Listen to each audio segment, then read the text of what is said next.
walk on the woo-woo side with me. My name is Michelle Douglas and I am on a mission to help you to step into your power so that you can create the life you desire. Visit me at empoweredlifeprograms.com to learn more.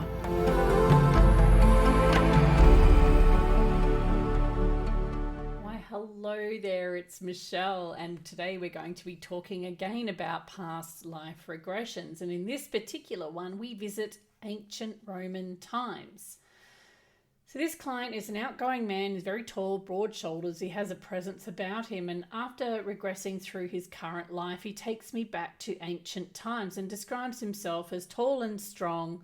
He's wearing metal items on his arms, he is adorned with gold pieces and wears a robe or a cape over his back. He tells me that he seems to be a point of interest or power in this lifetime, and he sees people looking up at him. He is surrounded by stone buildings, and he knows that inside are people who are there to serve him. He wears sandals on his feet and quality clothing on his body. He's in his 30s, is male, obviously.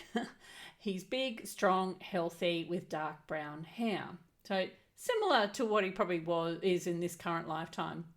Now, he tells me he's holding a gladius. Now, neither of us had any idea what that is, and I had to look this up after his session, and it turns out it's a Roman sword that was used from around 216 BC until around 20 BC. Its blade had a length of 60 to 68 centimeters or 24 to 27 inches, and the sword was 75 to 85 centimeters or 30 to 33 inches in length. The sword features a sharply pointed tip and dual edges, enhancing its ability to penetrate his enemy's armor more efficiently than its predecessors. Typically, the hilt was crafted from wood and adorned with either bronze or silver plating. The gladius was also equipped with a pommel, aiding soldiers in achieving superior balance and control of their weapon. So, I asked this man if he had any family, and he tells me that he's been fighting in battles, and although they won their last battles, he doesn't feel that they really did because too many lives were lost. He also says he has no family and lives a life of solitude, and that's when he's not out doing Roman fighter things, I guess. And he travels either on foot or on a horse and sees horses with carriages moving along cobblestones around him. Now, we fast forward to the death scene in this particular life. Now, just remember, this is a very quick summary of what we talked about during, so just bear with me here. So we're at the death scene now, and this man wasn't a happy man at all. And when he was in his 40s, he ended up taking his own life. He saw himself floating near the shore, so it seems he must have traveled to the ocean to end the life. And he told me he didn't want to be there anymore and that dying was actually a relief. Now, what we learned as we visited this past life to Roman times is that he chose a more difficult path and that people didn't really understand him in that life, and it kind of has followed through into this life as well. He felt a lack of connection to the people around him, again similar to what he experiences now in this lifetime. When I ask him why we were shown this past life, he tells me that it is to show the similarities between both his past and current lives. He also tells me that he is now aware of how much he gave to others and still does now to his own detriment.